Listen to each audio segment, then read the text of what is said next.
The Weekly Express is rolling into station. Get ready to discuss all things gaming with Caleb and Derek. Hello everybody and welcome back to the Weekly Express. My name is Caleb and with me as always is this guy. Hello. I don't know what this game is, but I'm being attacked, so I'm going to be trying to learn this while we play, and we have a guest this week. And who would that be? Hello everyone, I'm Brendan from Quick Attack Gaming. You probably remember me from other videos on this fantastic, just grand old American channel over here. Such as Bloodborne Theory, where everyone just was so great, and everyone agreed with me, if I remember correctly. No, but nobody. Everyone disagreed with you, but everyone was nice about it. Oh, really? Whereas everyone was very nice about it. With my theories, that's not always the case. But yeah, everybody. Well, I mean, I was just talking about Bloodborne. You talk about that real shit. Yeah. Bloodborne's cool. I mean, we haven't real shit. We haven't actually played it over here, but it's no Dark Souls that I know of because I haven't played it. Yeah, because we haven't played it. Yeah. But yeah, he's also like a staple of our live streams, and he's pretty much like original gangster member of the Happily Ever After Gaming family. Also, the second part of Quick Attack Gaming, which is the first part. Thank you. The first part of Quick Attack Gaming, and they make content around certain games. You have a specific niche? Would you say? What are you doing again? We make all sorts of different stuff, so I can understand how you got a little tripped up saying exactly what we do. But yeah, we do like Let's Plays. We do little short gaming things, which we recently really only started doing. We've done podcasts on there before, which you've been on. We do all sorts of stuff. All sorts of things. And he's whatnot. Canadian. Yeah, Yes. Has to come out eventually. Yeah, it was going to come up at some point. Might as well rip that Band-Aid off now. I don't know why it had to, but there it is. Well, we've only got so many more months over here before we've got snow again, so, you know. And I mean, what was the one discussion we were having where there's only like 12 Canadians and you're all just there's only like 12 of us. I mean, we got to keep, save the Canadians. We got to raise a fund for them. I mean, probably. It's more of a natural selection type of deal. Oh, okay. I can't remember how that got brought up before, but I feel like I know America's known for being unhealthy, but Canadians are known for some very sweet things they provide to the world. You think diabetes might be a problem over there? Well, it's just that every Canadian that didn't subscribe to Happily Ever After Gaming, the greatest YouTube channel in the world, they had to be taken out. See, so that left 12 Canadians who were subscribed to you. Were you like the one personally responsible for taking them out? I mean, they had to hire someone. And he's Quick Attack. He was quick on it. Where do you think they all went? They were there yesterday, and now they're gone. There was only a group of 12 of us to choose from to carry it out, so it was more of a coin toss type of deal. Okay. All right. So we drew straws. Yeah. So we didn't play a whole lot of games this week, but what we did play, we played a lot, of course. Sundered came out, and I told you guys last week that I was given a copy of this game as, like, media or whatever. They wanted me to make a review of it, but then they were friendly enough to wait until the game had already came out to provide me with the key. So, yeah, they didn't get their review that they wanted, and, shame on them for that, but it's a great game. So here's your review. I love it. I've dumped 16 hours. Gorgeous. This past week I've dumped 16 hours into it.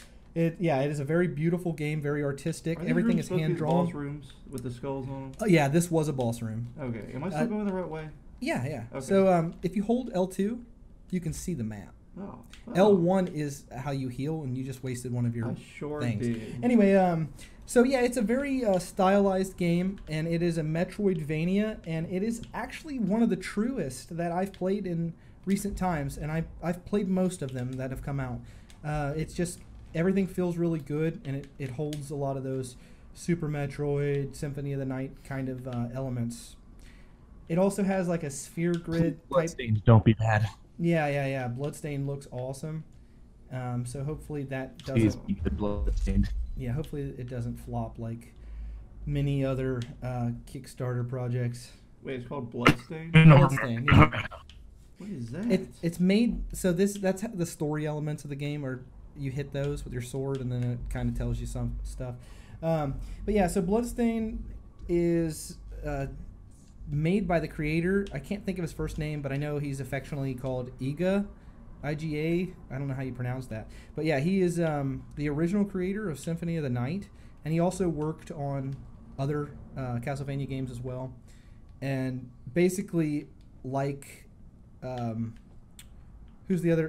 Kojima. Like Kojima, he was kind of forced out of Konami for trying to do things that they didn't want to do.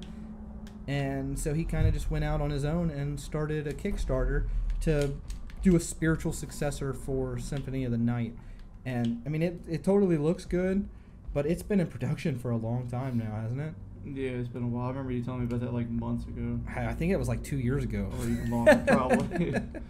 So yeah, it has a long production time already, and there's definitely not a release date on it yet, as far as I'm aware. So that's something to look forward to. It's funny that you brought up. It's funny that you brought up Kojima, because I've been playing a shit ton of Metal Gear this week. Which one? And I wish there was more interesting stuff to say about it, but I get on these kicks where like I won't play Metal Gear for a while, and then I'll see like one thing about Metal Gear, and then I'll binge like 3 Metal Gear games. And then all of a sudden your ringtone is like the Metal Gear alert sound, and you go. Did you hear that? No, I didn't. Actually, there's this guy, this old dude Are at you my fucking work. kidding me? I just set it to that alert tone like Did you a couple really? days ago. There's a guy at work who has it, and he doesn't even know that that's what it is. He just got like a generic ding. Yeah. I was like, dude, that's the alert sound from. He's like, huh? You can't do anything with that. You just freaked my mind. It's what you guys do. I mean, I like Metal Gear. Am I so predictable? But you know, I didn't play 4, and I didn't play 5. I didn't play pretty much. Recently, I played a little bit of one of the old ones, for sure. My favorite I binged was through actually 3, Sons of Liberty. Peace Walker, and 5. And I know that's probably an unpopular opinion. What? That my favorite was Sons of Liberty, but I really loved Sons of Liberty. I mean, most people hate Raiden, or however you say it. He was a great. I think Ryan's Ryan's good. I mean, does he do? Is he so cheesy? Just like. But you know, I really enjoyed the game, regardless of the character you played as. 3 is my favorite. Crap. Snake Eater is good. I feel like, even though I'm older than you, I just feel like I was too young for that game when it came out. Like, it was just, there's too much going on in it for me. I did too. I know I missed a ton, and I've never replayed it as an adult. And I know some parts of that game, I know 2 had some, you know, played mind games on you, but 3 was a lot worse for that. And oh man, that Campbell moment in 2 is still one of my favorites. Yeah. Which one was the one where the guy's like, "Yeah, it's hurt me, it make me feel good," or something? That's 1. Is that 1? Okay. Yeah. I remember that's like the only thing I remember from, because I played at like a friend's house way back when, and that was like the one thing that I saw was him fighting. He's like, "You have to see this," which is it's kind of funny. So we were just actually watching a trailer. What was that? King Arthur? No, not King Arthur. We were watching the trailer. So Game Grumps, oh yeah, who Quick Attack Gaming is a huge fan of Game Grumps, biggest fans. they don't like them at all. I don't even dislike Game Grumps. I don't know. I don't find them as funny as everyone else seems to find them. You know, I don't even watch them anymore, but I still I consider myself a fan of them. I watched them a lot, but I still watch them like every day. But I don't watch any YouTubers anymore. Yeah. That's kind of like the disease you get when you actually run a YouTube channel. You just kind of spend more time working on your own crap than you do on other people's stuff. But yeah, so they actually are working with Dan Harmon, and they have a new series coming out to YouTube Red. It's called Game something. Good Game. Good Game, that's what it's called, and it's like about esports or whatever. Which is we were laughing about that because like if you want to think about someone who's good at a video game, the first thought that'll come to your mind is not anyone from the Game Grumps. Right. They're terrible, famously terrible. Well, most of them. Yeah. Most games, more like, because Dan from everybody has their strong points. He's very good at like the older games and stuff, and like Ninja Brian was really good at that one weird game. Burger Rush. But by the way, we just had Bob's Burgers new baconings. Oh yeah. It was fantastic. So last month's Loot Crate, we got recipes for all the burgers from Bob's Burger. And we started with episode 1 today and had the new Baconings burger. It was delicious. It's fantastic. So if anybody likes Bob's Burgers, I'd recommend that product. Anyone who likes Bob's Burgers and hates Netflix now because they removed it. Yes, I know. Like, how many times do I have to watch it? You guys want to talk about Canadian stereotypes? You guys are talking about getting burger recipes in your Loot Crates. Hey, if you would have had a Loot Crate, you would have got it too. Yeah, well, what if they did like different content just for Canadians? Like moose steak recipes. Also, I've got shitty Canadian Netflix, so I never had Bob's Burgers on Netflix. Oh, no. Are they different? Yeah, Canadian and American Netflix are different. Ours kind of sucks. That's awful. That's what I was about to say. It is apparently, I haven't subscribed to it yet, but apparently Bob's Burgers is actually on Hulu now. So I'm thinking about subscribing to Hulu. So. Yeah, we used to have Hulu, but at any rate, the good game that's coming out. I don't even remember what I was saying. Oh yeah, because this was a tangent from the burger, good game, and I don't know why. Something about Game Grumps. There was something I was going to say. Oh, the Ninja Brian Burger Rush. No. Actually, before that's how we got to where we were. But before that, the reason I brought up Game Grumps is because we were talking about Metal Gear, and what's funny is I had no idea when Derek showed me Game Grumps for the first time a few years back, and I was like, why does that guy sound familiar to me? And talking about Aaron Hansen, and from Ego then they called him Ego Raptor, and I was like, oh my god, that sounds so freaking familiar. Who is that? And he is from Newgrounds. He had the series called Metal Gear Awesome, like, oh yeah, way long time ago. Like I was actually. I was a kid. Me and the guys from the channel watched that way back then. I mean, that was like around I watched an episode of that, the first one of that, around the same time I discovered my sexuality. So I was really young. I was in the same location when I discovered both. Is it because you were watching porn on Newgrounds and you stumbled across it? Hey, obviously. All right. So anyway, I believe I cracked the code. For me, that was back in the days of Warcraft 3 Battle.net, where people made the custom games. For anyone who played those back then knows what I'm talking about. Go on. All right, so let's just bring this back around because I don't know where we're at anymore. Yeah, it's not a full circle anymore. So yeah, Sundered, it's a really good game, as you can see. Where am I supposed to go? It's very beautiful. Just follow the map. What room am I going to? Well, this is just trying to give you a feel. If you actually want to go somewhere. Well, find me a so boss. Okay, look, you see these white squares? Yes, but you see the white squares? They're locked. So you'd have to figure out a way to get through those locks, which I have not figured out yet. Oh. If you want to go actually in a direction of progression, you could hit start. This? That is, yes. If you want to head that direction, that is. If you can get over there. Okay. Yeah, do that. All right, so now that you have a direction to go, you want to talk about Dark and Light any?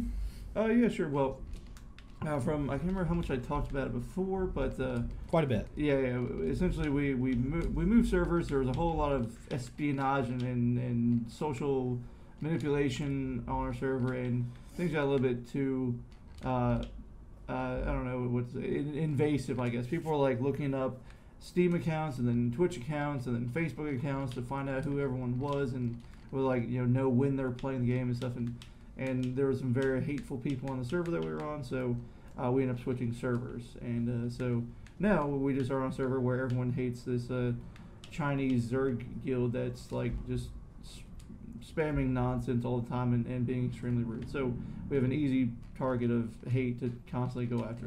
So the people that you're attacking, everyone hates. Right, and so we are fully justified in raiding these people in this, and we've been having a blast. Even though we always had to start over, completely reroll new characters, because in this game, it doesn't carry over from one server to the next, and also you can only have one character. So just to remind everybody really quick, so everybody has a common enemy on this server. The server that they left, they were that person. They were the most hated people on the server. It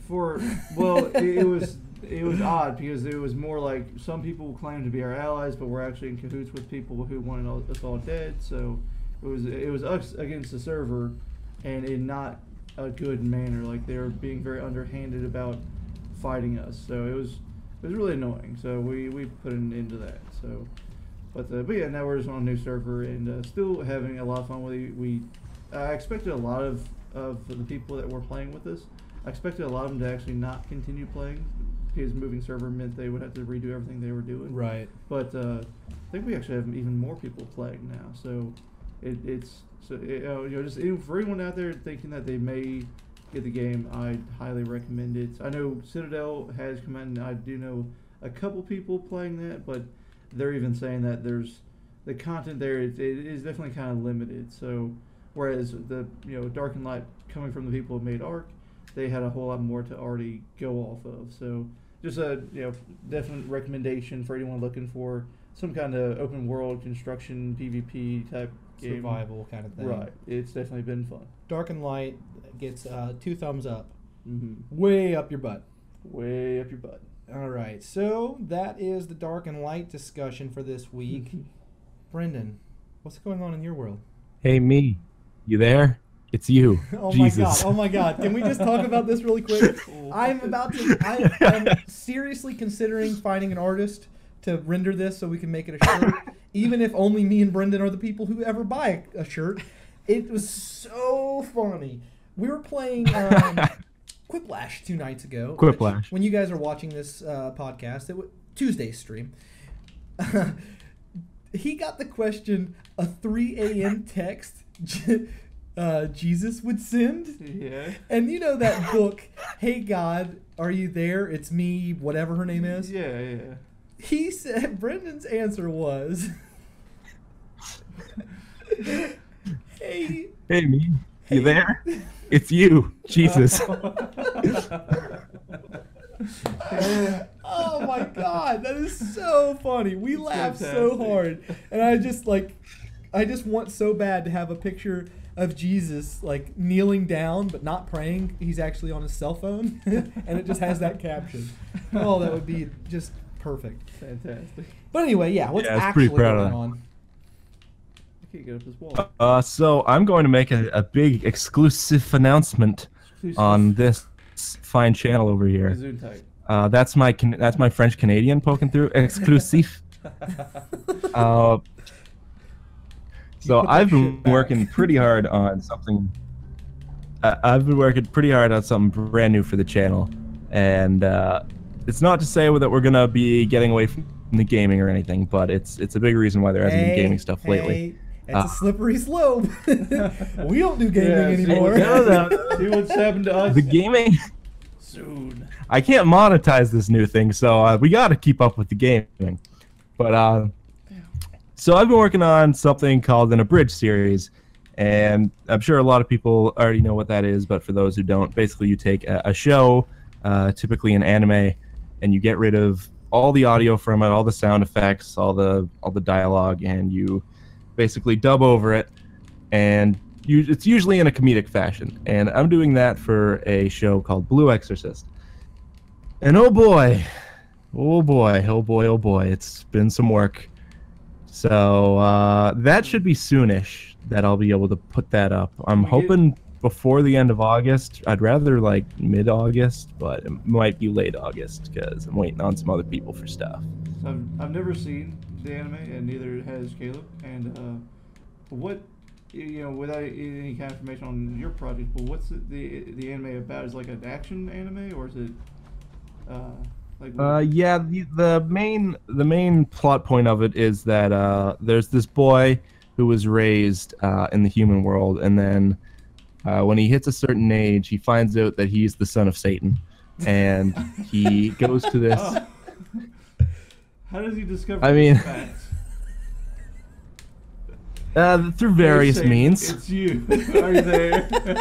Yeah, that's exactly how it happened. And the guy that raised him was like this head of an exorcist academy. He was what was called a paladin, and so his dad dies, and he has to basically go off to this exorcist academy, and his main goal is like, I'm gonna kick the shit out of Satan because he killed my daddy, pretty much. Oh. Oh, okay. Yeah, I like it. I like it a lot. we get like a one-liner from the abridged, maybe a sneak peeky preview. Not, you don't have to, obviously. You don't want to. I just don't know if that's a thing that could be done. There's one line that cracks me up that's pretty early on, and it's just this, like, it's an over-the-top Christian guy, and we had a member of our channel do his voice in like a very stereotypical old man Jewish voice, and right before he catches on fire, he yells out, "Oh Moses," and that cracks me up. Oh Moses. That's one of my favorite lines from the early. Oh, that already sounds amazing. So yeah, we'll definitely be following along closely for the Blue Exorcist abridged updates, and you'll be hearing about it a lot from our channel, not just during the podcast, but also I'll be doing some sorts of advertising for it within the Rick and Morty videos and whatnot to help promote it. I might be doing a Patreon alongside it. I'm not positive yet, but like I'm thinking about it. Right, and I totally agree with that idea. I know for a lot of YouTubers, they are making content that is monetizable, and then, I mean, myself included, but then there's always this like pool, like it's like a freaking mental battle. You're like, I need to make money from this if I'm actually going to seriously consider doing it full time. Yeah. But I don't want to ask for money because it's like what am I actually doing? And I know, like, it's very easy to look at somebody who makes YouTube videos and say, that's not a real job. You're not breaking your back, but time is like really the time is the only real currency there is. There's no money is just money is an illusion, but time is finite. We only have so much, and if I spend 10 hours a day working on a video, that is like a huge commitment on my part. That's time I'll never get back. And if I want to, choose to do that and still live and have a house and feed my mouth, money has to come in somewhere. Now, my videos personally, I can make money off of them. I'm not to the point where I'm my YouTube is self-sustaining, but I've stopped talking about Patreon because I don't really want to get my revenue in that way. My videos can make money, and hopefully that's the route it will take. With an abridged series, right, that's impossible. This is obviously copywritten work. It's using footage from that is owned by like a whole bunch of people, so I definitely cannot monetize it, because even though all the audio might be stuff that I've put in, the footage definitely not mine. So I mean, if you've got a 10-minute video and none of the footage is yours, you can't really claim fair use in any way.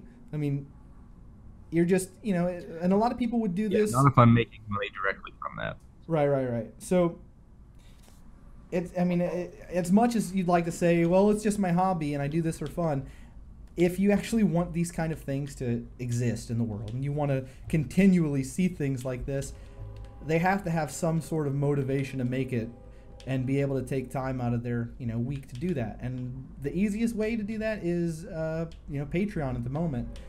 We've seen it be very successful for other people, and I think it's a good route to take for a series like an abridged.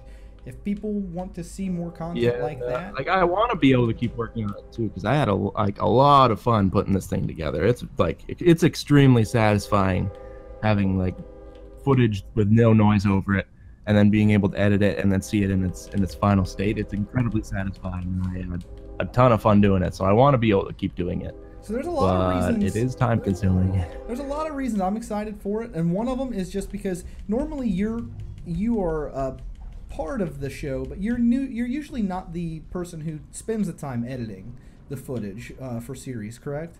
On your channel? Yeah, it wasn't really until you sent me this PC that I was able to get an actual editing software program and start working on things like that. But basically, as soon as I got it, I wanted to get to work on this thing, so I haven't really been able to do gaming stuff.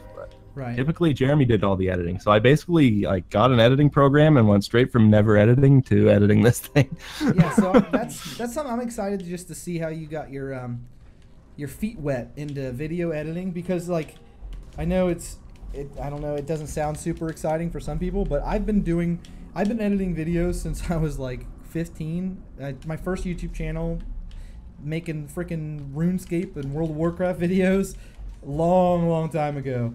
And I mean, I've always enjoyed the process of editing, and I think it's a lot of fun, but it's super time consuming. So I just want to see your creative process and what kind of paths. Here's a sneak peek into how it went. I've been done and happy with my final scene of the abridged for like half a month now. But at that point, that's when I had to go back and go, oh God, my first half is now shit. Now I've got to redo all that. Right. Right. You're like, oh, this is good, and then you start learning more things, and you're like, oh, that's not good anymore. Yeah. Yeah. That's not good anymore. Now I've got to. And recently, because I had a guy who was voice acting for me, and he was supposed to come out and finish his character's lines this weekend. Actually, he was supposed to come out tonight, and he couldn't make it, and basically said, I'm not going to be able to get it out there till the 26th. So today I went over and had to like redo and redub every single line his character has. So you had that to was most of take my over day his today. role. Essentially, and I'm probably going to have to recast him, and it's a shame because I really liked his portrayal of the person I had cast him as. Right. But yeah, I don't want it to be prolonged until next month. Right. Yeah, and that's understandable.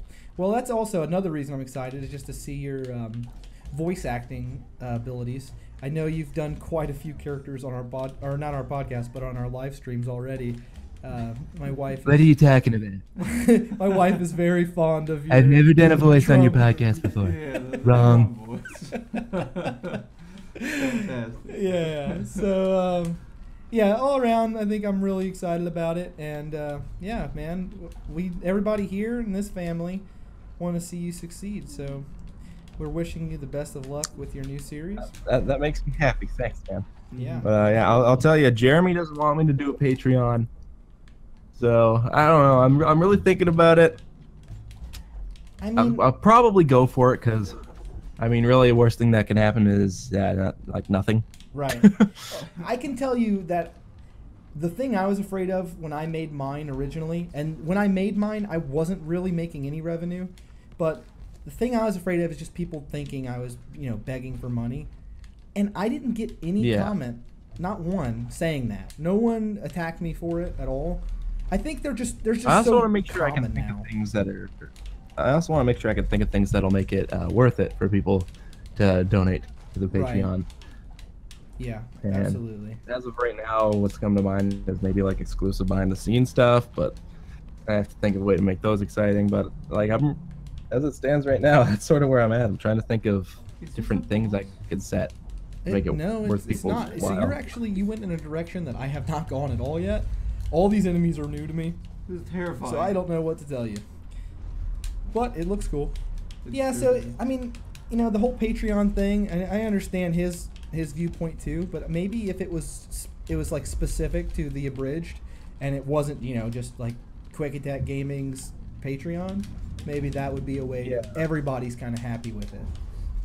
Like the main thing that anything from the Patreon is going to be going towards is getting like a real proper setup so I can make this even better. Like I want to be able to get soundproofing. I want to be able to get like the best microphone I can. Right. And eventually I'd like to have like my whole own studio. Yeah, absolutely. Right now it's like, all right, I've got this Yeti and I've got this pop filter, and now I'll move it as far away from my computer as it will allow me so it doesn't pick up any background noise. Yeah. And I'll scream and then alert everybody that's near me. So are you using the mic that I sent you? Because I knew you already had a Yeti, didn't you? No, I'm using the Yeti, and I passed the snowball on to another guy who was wanting to do YouTube stuff. So but he hasn't done shit. So. Oh, come on.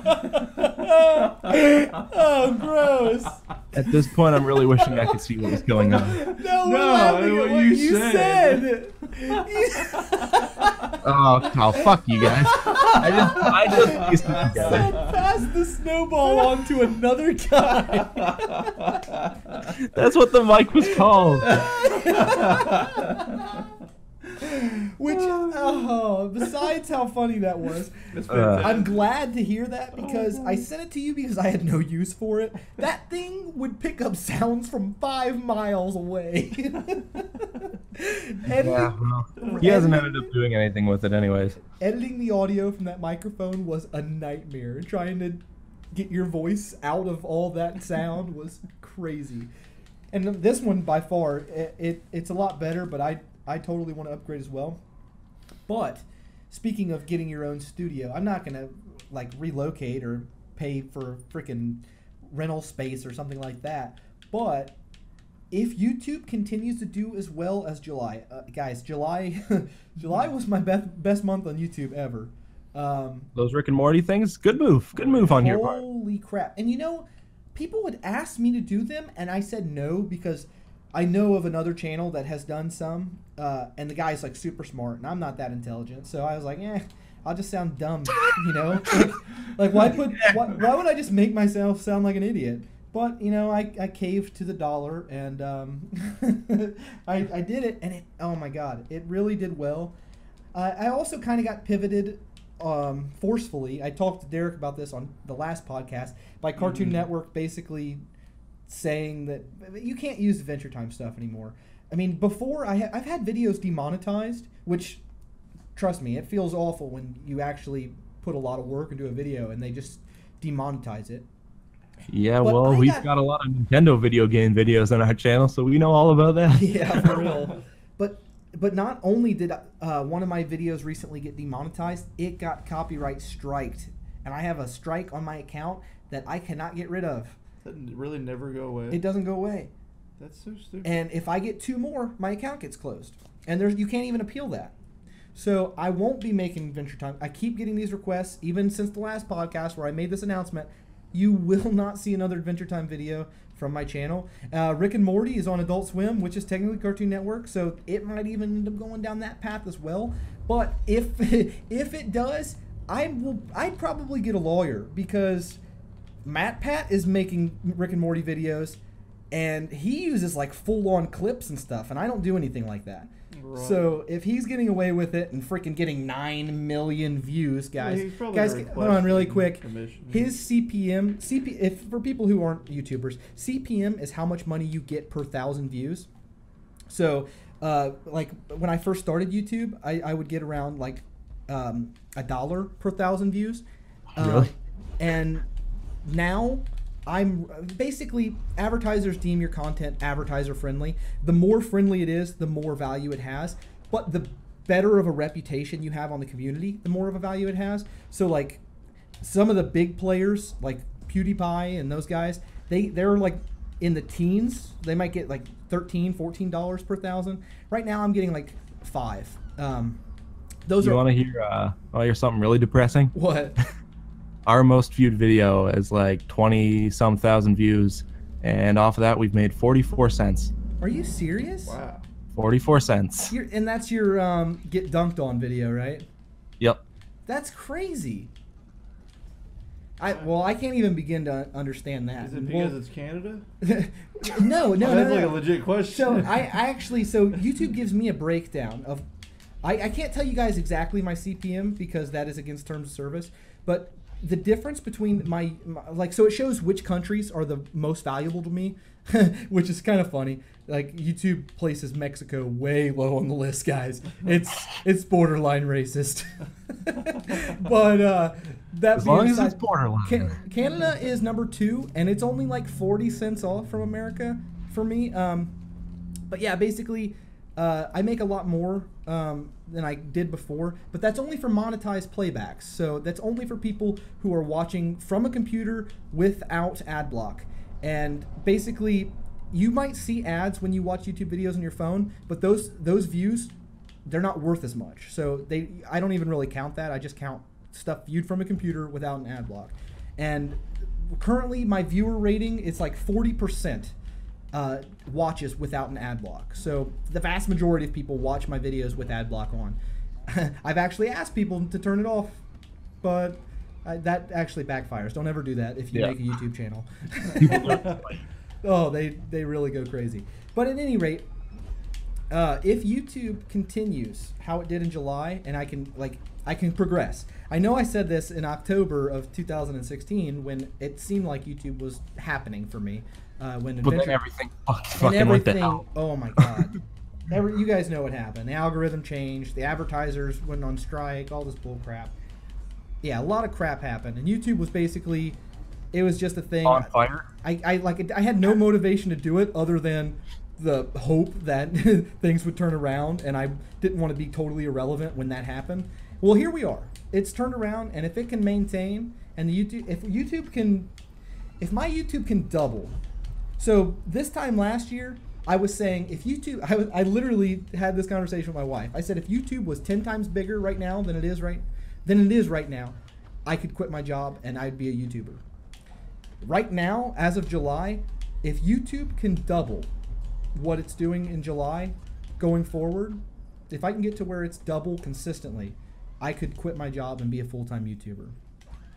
And what the crappy thing, it's like a leap of faith kind of situation. Oh, yeah. I have no background. I have no backup currency. I have no way of having money if YouTube were to fail. But I also know, like, if I could do YouTube full-time right now, I would obviously make more money. I'm not putting 40 hours a week into YouTube. I might be putting 10 into a video, and I'm making 2 videos a week, and I'm not counting like the podcast and stuff because that's very minimal editing. But basically, if YouTube could get a little bit bigger, I could actually do it full time. Right now, though, like, it's not enough money to live off of, and I don't really expect it. I don't expect it to continue to be good because I don't want to get my hopes up because I already saw how that worked out. You don't want to place all your eggs in one basket. So if YouTube stays marginally higher anyway than it has been, I'm actually probably going to dump that money into building a studio in my basement and moving this all down there. Thick concrete walls would block a lot more sound than this room does. Also, hear the train. Yeah, it'd also be considerably colder down there because it's a basement. I was about to say, that would be nice. Super, super hot in here all the time. But I'd get some professional equipment, and all of it would be tax write-offs. Screw you, government. The best part of it. Yeah. Nice to get a good old middle finger in there every now and again. Mm-hmm. Yeah, so hopefully this does continue, and my quality is going to increase from it. Regardless of this becoming a job or not, I'm pretty sure I am going to be going that route. Plus, my wife wants this room for potential things in the future. I don't know. She doesn't want me to have this man cave anymore, and she doesn't use the basement. I've actually on this abridged, I've got a bet going with another member of the YouTube channel. His name is Jake, and if anybody that's watching this has watched our channel recently, he was in the Evil Within video with me. He was on the Dunked On too, right? No. That was Jacob. Oh, okay. Not the same person. All of my friends' names begin with J, and it's really unfortunate. But Jake is moving soon into his own apartment, and I'm invited to move in with him. And I've bet him that if this video blows up and does extremely well, and it looks like I could start making money off YouTube or from Patreon toward the studio there, I would move in with him. So that's where I'm sitting. If it does well, I move. If it doesn't, I sit right back where I am now. Would you have like a decent studio type recording deal, or I mean not deal, like as in like a room, if it was like the location? Yeah. Moving to? Yeah. Oh yeah, I would. It'd be like kind of, I know nobody on here would know what we're talking about, but it'd probably be like Ricky, you know. Right. Everything in his room would be focused on sound quality and not for comfort. Right. A closet, it's not a closet, but a recording studio. Yeah, that would be sweet. So guys, let's make dreams come true. It's all up to you. Don't let dreams be dreams. Don't let our dreams be dreams. So, so we're definitely excited about the Abridged series coming out soon. What inspired you? I'm guessing you've watched other Abridges that made you want to do your own. Surely the Dragon Ball Z. Yeah, for like a ridiculous amount of time, I've been watching other Abridgers, and I've really admired the sort of work that goes in behind it, and I never thought I could do that.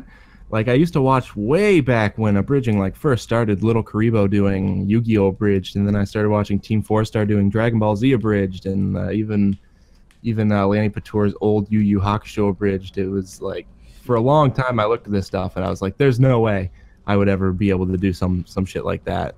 And then I was thinking about where I want the channel to go, and I was like, I can't really hook up with Jeremy as much as I want to. I can't really get together with this guy and that guy.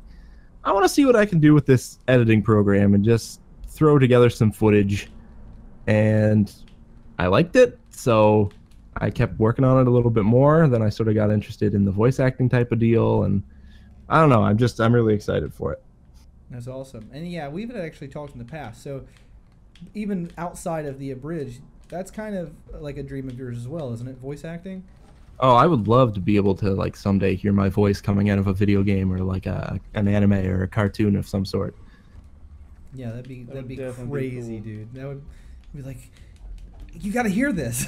You hear that voice? You hear this character right here? I know that guy. That's what everyone gets for telling me to shut up. Now I get paid to talk. I just constantly be having my lines played on speakers throughout my home, just all 24/7. Just a constant loop. Yeah. Hopefully you don't have like a weird pervy character, right? Of course it would be that. Oh, why would it be? Like, ooh, that's nice. Like your entire job, your entire career is just like sex noises in your voice acting career. Yeah, like super exaggerated anime. So I passed a snowball to this guy. Yes. Oh my god. New T-shirt. I passed a snowball to a guy. Yeah, that might happen. Who knows? Yo, let's just do like joint merchandise. Yeah, I'm totally down. Yes. This is crazy.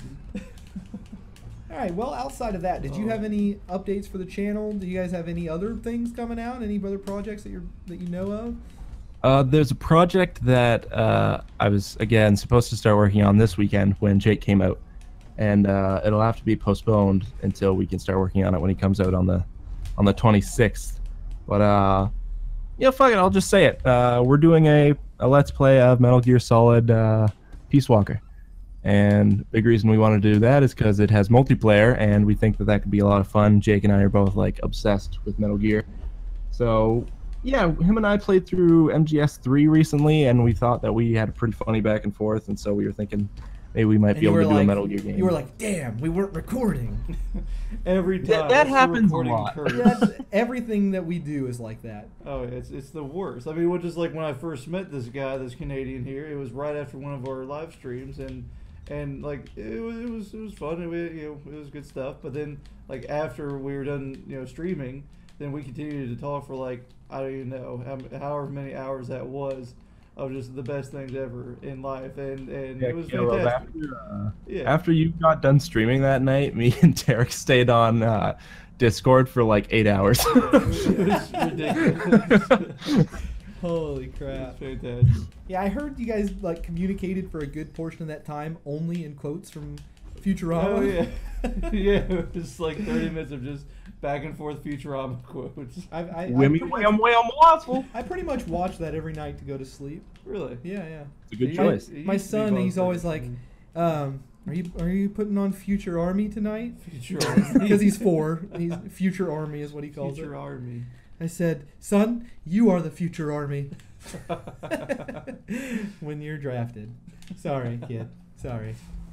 I don't know. I might get him out of America before that might happen.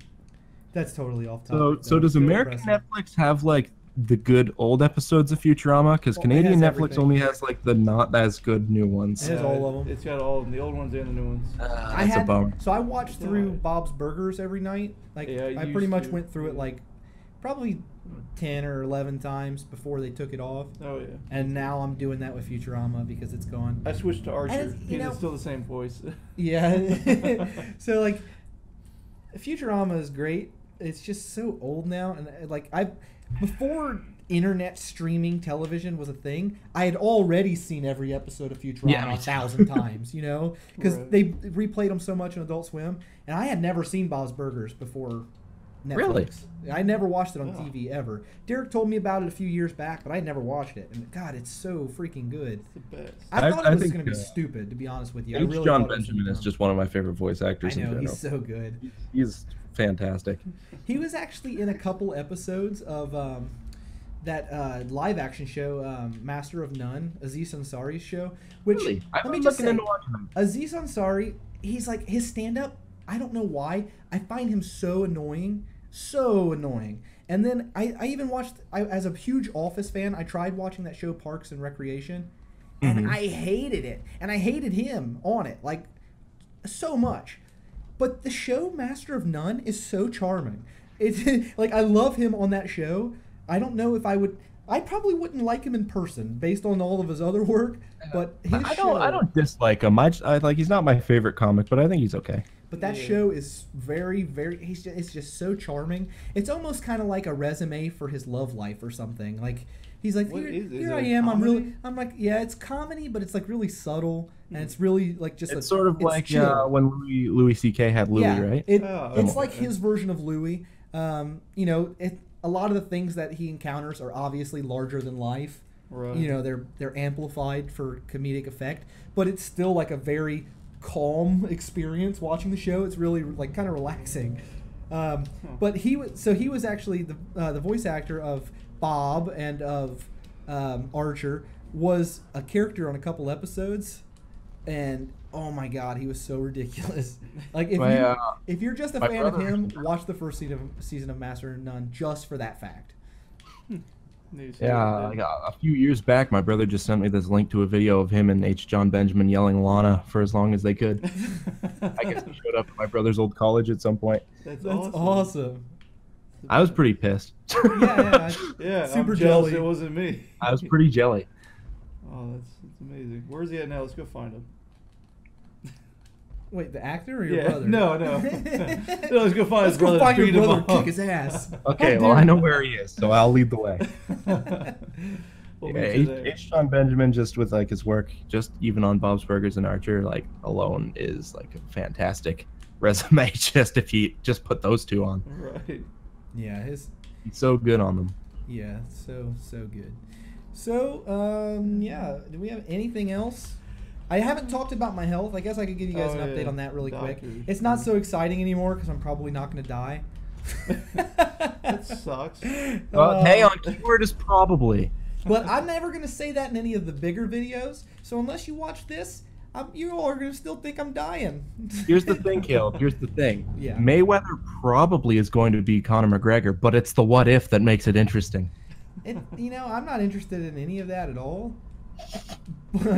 An illiterate guy versus just an asshole, like that was my high school experience. I saw that every day. Like I wasn't illiterate, but I was about to say, are you referring to me and you?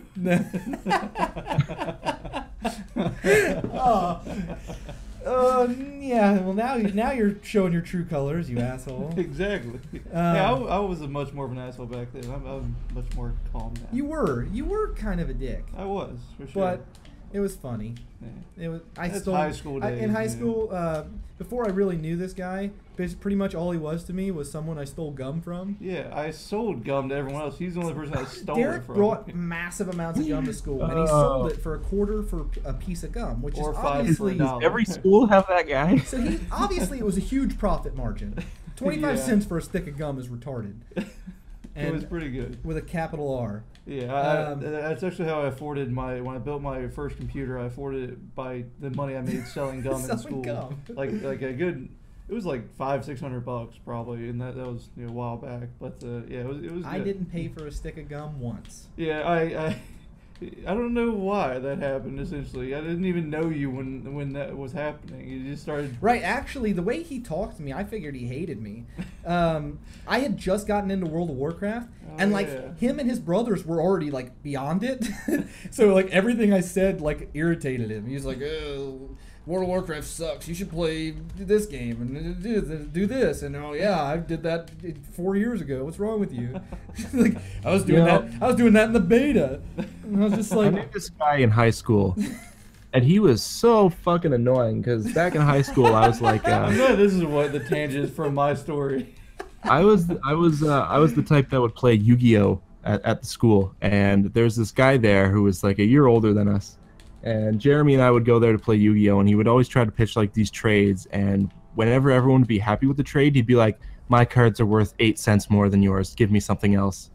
What? Oh my fucking god. Jeremy? He was such an asshole. The other dude. So, Where's he basing this value of his cards off of for an extra? There's a website that tells you the value of every Yu-Gi-Oh card, and he would always like make sure it had to be when you get set with a trade, it had to be exactly valued or in his favor, or else he'd be like, no, you still owe me 8 cents more in this trade. That's crazy. Like, oh my fucking god, are you happy with these cards or are you not? Throw in a fart, enjoy that. Yeah, I'm finished with that fart. Would you like that? I actually, when I was getting into the retro games, I made that little documentary, 64, Rare Adventure, whatever I called it. Oh, I remember that. Now. Basically, I went around and I bought every Rare video game for the Nintendo 64. Oh, yeah. And I don't mean rare as in like hard to find. I mean Rare, the company. Rareware, yeah. And honestly, we hardly played them. Obviously, they're games that I had beaten already, and it's also games that I had like already on emulators. But it was just a lot of fun tracking them down. But honestly, the most fun part about it was like just bartering with people, like seeing what I could get for my trades. Right. Trade up to these games. And yeah, you didn't worry about value, because value, there is a website. It's VGPC. This website has the value of every game, and it fluctuates daily. And you learn that these values mean nothing, because something is only as valuable as someone is willing to pay for it. And that's it. And if they had something I wanted, I had to present them with things that they wanted. And most people did not want to deal with currency. They wanted to do trades because it's just fun. I don't know. That was actually really enjoyable, and I kind of miss doing it. But I don't. Yeah, I wouldn't mind seeing you do another series, something like that. It was fun watching you do more of like a vloggy type thing. Yeah, I was thinking about it, but it did, it took 2 months to do that. You're gonna track down every rare game for the Xbox? That'll take, I don't know, 15 minutes. I could probably go over to GameStop right now. That was the what thing. can I trade you? Just take it. Just take it. I set like stupid rules for that, so like I wouldn't take like multiple items from the same people, because obviously that would have made the video really short. Because some of these people already had everything, and people were totally willing to give it to me too. They're like, "Yeah, you can. I'll give you all this stuff." Honestly, the coolest part about it, I met this guy who's like really, really big in Ohio for trading. He's like really popular. He runs a couple Facebook groups for retro games, and this guy, I could not get a fair priced Banjo-Tooie. I couldn't do it. Everyone wanted like $35 for it, and I was like, that's ridiculous. And the website valued it at $24, and I was like, 30 is as high as I'm willing to go on it, and everybody wanted like 35. And I'm like, I'm not gonna pay some astronomical price to finish this out. So he had like secretly been messaging my wife, which I know that sounds bad. Yeah, but oh yeah, I remember how this. So he actually. I was up here playing Dark Souls, and she just comes in the room. He had just like dropped it off in our mailbox, and he gave it to me for free. Really? Yeah, he sent her a message. He's like, check your mailbox, and she walks in while I'm playing Dark Souls. That's even creepy too. Yeah, I was actually streaming Dark Souls, and she walked in with it. It was crazy. I think I might have been watching that stream. You probably were. Yeah, that was a fun time. Did you ever see his face? It took a no. His name's Kevin. So I saw him at a tiny retro gaming convention that I went to. I saw him, but I didn't even know who he was at the time.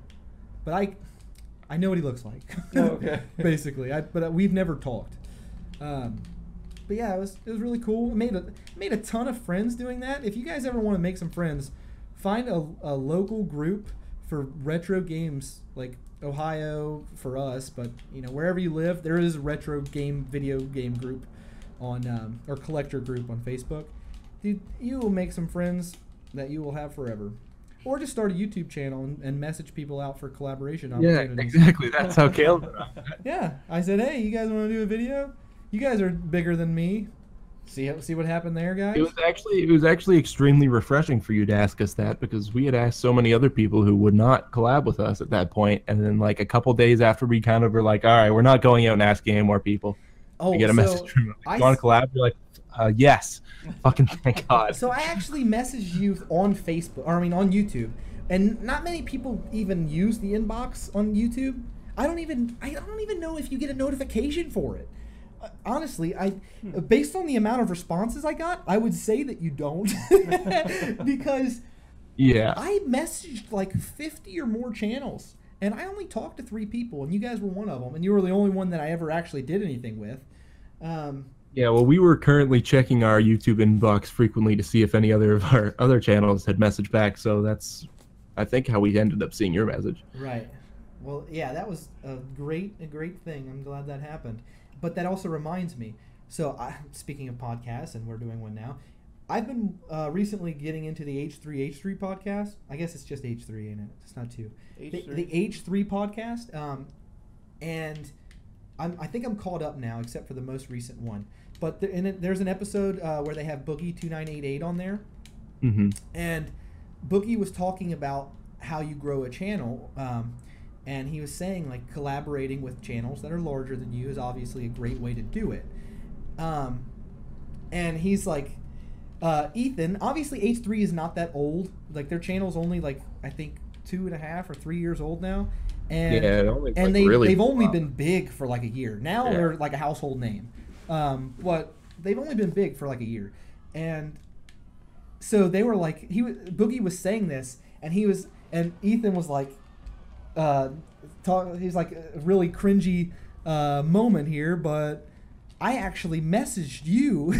He's like, I reached out to you to try to do a collaboration a long time ago when we like had nothing. He's like, I had it all typed out, and I was like, I didn't even want to hit the send button. Then I was like, I gotta do it. I need this YouTube thing to take off, and I sent it, and I never got a message back from you.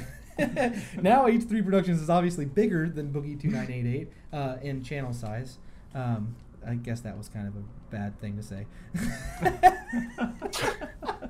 No offense. Phrasing, Caleb. No offense, anybody. No, but the funny thing is, I've messaged Boogie a long time ago. I was watching one of his videos where he encouraged it. He didn't say to message him, but he was talking about reaching out to other YouTubers. I was like, he must be meaning himself right now in this exact moment that I'm watching this. So I sent him a message. I'm sure a lot of people thought that. Oh yeah, I'm sure his inbox is totally unmanageable, and you couldn't even spend any time in it and then get anything done, you know. But I reached out and he didn't get back to me, so yeah, that's sad. Yeah, for us, it's not even about specifically doing it with larger channels. Like, we were more than happy to, obviously you're quite a bit larger than us now, but I think at the time you had like 20 subs or something like that. Totally. Like, we were more than happy to do that with you, because, like, yeah, I don't know, for us it's not just about growing our channel, but we, like, from doing it, we've realized, like, fuck, if we can get eyes on somebody else, that's good too. Right. I mean, I'm trying now to help you guys get eyes on you. And that's basically all my collaborations I do now have been, you know, with channels smaller than me, and I have nothing. Nothing against it. Really, the live streams are kind of it's me catching up with my fans on a personal level. I don't expect the live streams to ever become huge because it's not what the bulk of my audience is. So I already have an audience for the Adventure Time stuff and for the theories, and they are not the same people. The majority of the people who watch that stuff, they're not even subscribers. I have 18,000 subscribers, but I can pull 100,000 views on one of those videos. Obviously, most people who watch me aren't subscribers, but you know, I like that I have like these, at least a handful. There's at least 10 people, 10 channels that I could name out right now that I know, like on a personal level now, because they are actual fans of me. But they're not big channels, but I want them to succeed because I've become friends with them, and you know, being on my live stream, that's one way that they can you know, get some name recognition, I guess. But it's been a great way to meet the people that watch my stuff, and I've actually found some interesting channels and seen some good content through doing that. And I want these smaller channels to be able to get recognition. Without getting views, everyone's gonna quit. It's just a matter of time. If you sit around and, you know, and here's the worst part, is when you get subs and you don't get views. That's the worst. some of these people, I know a guy who has like 2,000 subscribers and he's not getting like any views anymore. That is a terrible feeling. But at any rate, if you don't have anybody watching and commenting on your stuff, it's only a matter of time before you're not going to make it anymore.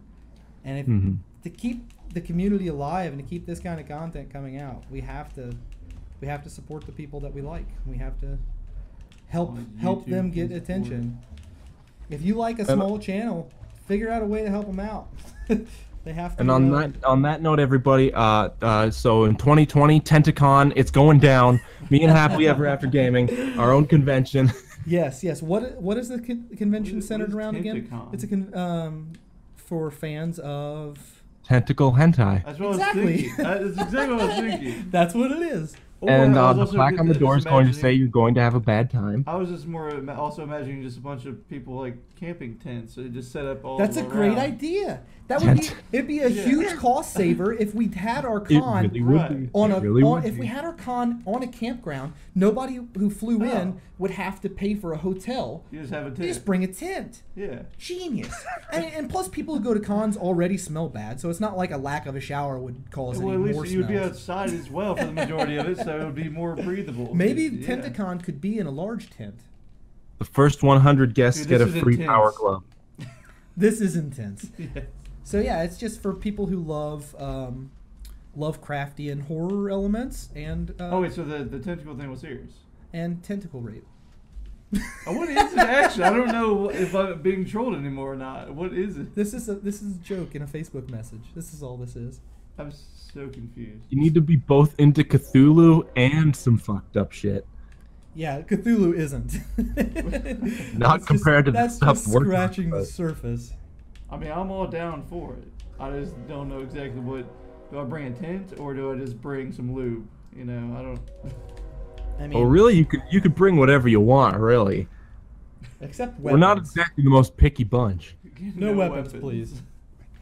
We need this to be a safe environment for everybody. Except for the first 100 guests are going to get a free power glove.